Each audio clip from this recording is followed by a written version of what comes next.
ভাই ও বন্ধুরা, আপনারা একটা জিনিস খেয়াল করে থাকবেন, আমার বন্ধু মুজাফফর হোসেন, যিনি আমাদের আটিটা পরিচালনা করে থাকেন, তাকে সহ আমরা সবাই ছোটো ভাই বড়ো ভাই বন্ধু বান্ধব সবাই মিলিয়ে হোটেল ছেড়ে আমরা গভীর রাতে 1:45 বাজে আমরা সাগরপাড়ে আসছি। সাগরপাড়ে এসে এতটা আনন্দিত, আর হয়তো বাসায় প্রকাশ করতে পারবো না, কিন্তু সারাদিন আপনি যত আনন্দ করবেন সব আনন্দকে তুচ্ছ করে গভীর রাত্রে সাগরপাড়ে যে আনন্দটা একটার সাথে কোনোটার তুলনা চলবে না।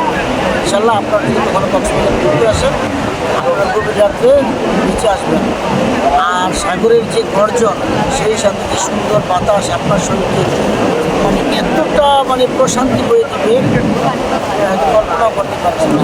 আমার দোস্ত একদম সঠিক কথা বলেছে। আমার দোস্তের কথা আপনারা যদি মেনে চলেন তাহলে সাগরপাড়ে এসে ঘুরে যাবেন।